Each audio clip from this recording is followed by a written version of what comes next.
Canada's export sales to China shone in 2017. It was a relief, really, because prior growth hadn't been that great. In fact, China's hunger for Canadian goods all but evaporated in the 2013 to 16 period, throwing the future, with all its aspirations of diversification, into serious doubt. Was 2017 just good luck, or are Canada's China-bound exports in for a sustained revival? Radical growth became a new millennium norm for Canadian exporters to China. Average annual growth of goods shipments was 16.7%, spread nicely across the industrial spectrum. The great challenge was actually keeping up with this pace.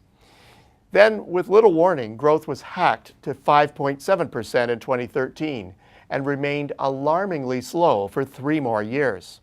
It was yet another series of facts used to illustrate a China that was stumbling and trying to regain its foothold. For a season, it looked like China was finally joining the swollen ranks of slow-growing post-recession economies. The new normal finally caught up with the Middle Kingdom. There were worries that permanently slower GDP growth would clash with China's over-leveraged financial sector, wreaking havoc not only with its own economic potential, but that of the world as well. Recent stronger growth, aided by the ramp-up of the US and European economies, is challenging that view. Canada's recent export success seems to agree. If so, what really happened during those softer years? Well, Canada's export numbers provide an interesting clue. The sharp weakening in our results was split quite dramatically along industry lines.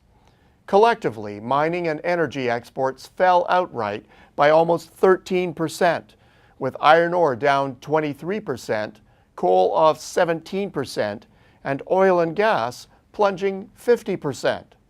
This is in large part due to the collapse in prices that began in mid-2014. But what also stands out in the data is that they were starting to tumble ahead of the swoon in prices, indicating something deeper in the economy, like excessive production. The vast accumulation of steel inventories in the post-recession years accounts for some of the fall-off in demand, and surpluses elsewhere in the system stalled the Chinese industrial complex's previously insatiable demand for raw materials. However, at the same time, rapid growth continued in other industries. Agri-food exports as a whole averaged 12% growth annually, and their share of Canada's total global agri-food exports continues to rise steadily. Leading the charge are non-wheat grains, seafood, and soybeans. But as a previous commentary argues, there is also lots of promise for prepared foods well into the future. Higher valued exports also showed impressive gains. Exports of autos and light-duty vehicles have catapulted ahead, rising over 40-fold between 2012 and 2016, and building further on that in 2017. Precious metals were not far behind, on average doubling every year in the same 4-year period. Aerospace products, which are typically volatile, averaged 15% growth in the same time frame. These sectors are largely the climbers, though, rising sharply but from a relatively low base. Mainstay industries are actually also performing well. The growth path for both pulp and oilseeds, net of soybeans, was a smart 7% annually in both cases. These account for 15% and 12% of total merchandise exports to China, respectively. Clearly, there is still vibrant trade going on between China and Canada. Those who have sounded the death knell to the diversification we saw in the pre-recession period are lumping two very different stories together. Diversification to this faster growing space is alive and well, and that will become all the more obvious when China's inventory overhang begins to melt away.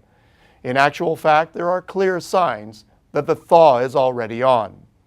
Chinese imports of raw materials are on the up and up again. The bottom line? Now is definitely not the time to give up on the China strategy. The Middle Kingdom may have taken a pause in recent years, but there is clear evidence that the page is turning.